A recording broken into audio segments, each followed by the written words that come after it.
I think of Larry Ringer, I will think of a terrific player with more talent and more imagination than anybody else around. For example, how many club pros can you name that have led a U.S. Senior Open? He absolutely manages his ball around the golf course in a form of what I would call pure artistry.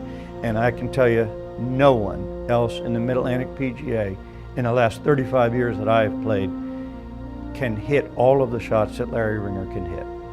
His contribution has been his ability on the local and national level, but I think locally primarily he's just the king, and everybody respects his game, and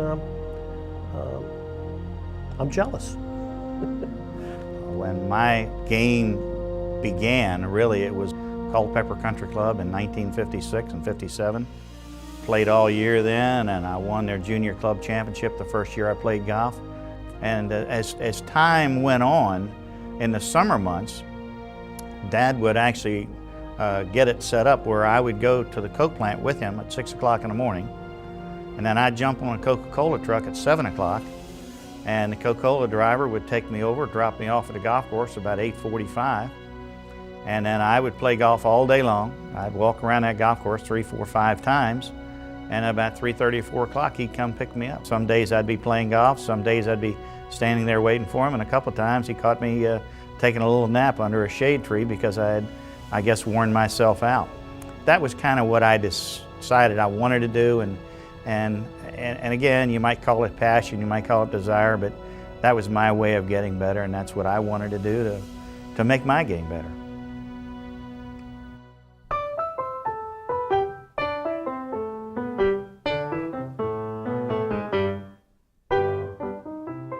When I was working as an assistant golf professional for Larry, we had an offer to go to a Baltimore Orioles game and with a group of friends. So my wife and I were dating, and we agreed to meet Larry for a ride up to the game. And as we pulled up, there was a white Cadillac Seville double parked in the parking lot with the windows down. We got out of the car. My wife had not met Larry before, and we got out of the car, and I went to introduce him, and he looked like something right out of an Aqua Velva commercial. He was the most entertaining guy on the golf course. He had a ball over a green, in the rough, downhill lie, to a downhill green. And fans were all up on the hill. And he gets over that ball and he sit back about 3 or 4 times. And finally he turned around, he looked up at the fans, he said, "Do you know how hard this shot is?" And of course they all went crazy. And he had a bet with one of them. A lady said, "I'll bet you can't get it." He said, "I'll bet you 50 cents.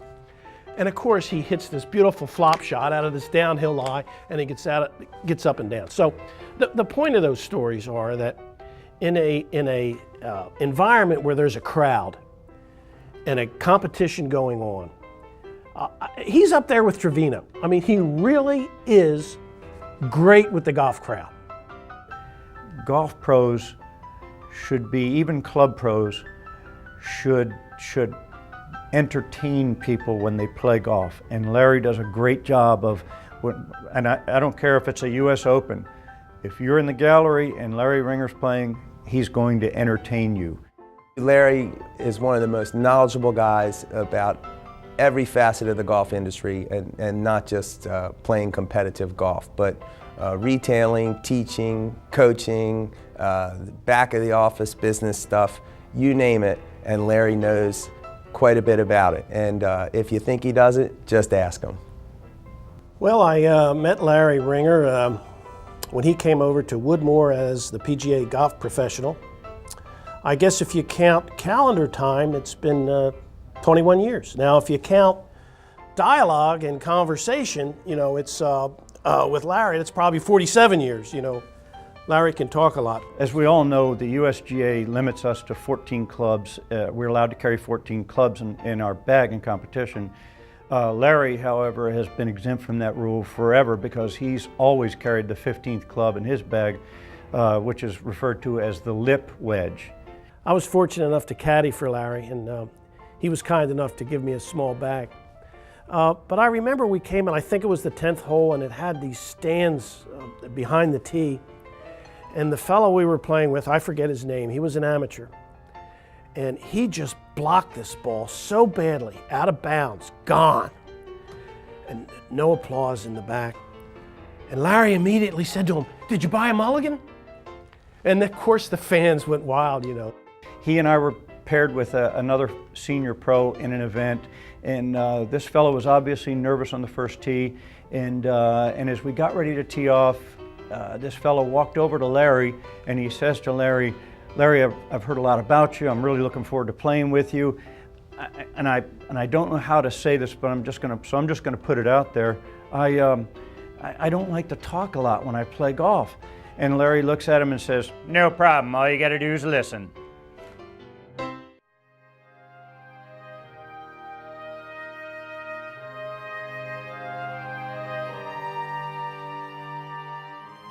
His number one concern always has been and always will be serving his fellow PGA professionals. His playing record speaks for itself. His service to our section has been great. And I truly believe that Larry is like our local Arnie Palmer. He is an ambassador for the game. He goes out of his way to include people. He goes out of his way to make sure that the gallery is having fun, that people enjoy the game. He not only spends his time as a competitor, but also working as a club professional, setting up tournaments, organizing tournaments, making sure that everybody walks away with a good feeling. And he's been doing this for such a long period of time, whether it's at the Naval Academy or the Country Club at Woodmore or the golf courses he's working at now. There are very few people that don't know Larry Ringer or his name. And he's either met them or had some type of positive experience with them, and I think that's the legacy that really matters. But I hope people remember me as being someone who cared and someone who tried hard. I tried to serve the chapter and the section. I still feel an obligation to do that. I don't know if you want to call me a leader or not, but I like to say that I did things, and maybe people will follow and do things to follow along. They'll say, "Hey, you know, let's follow the example Larry set."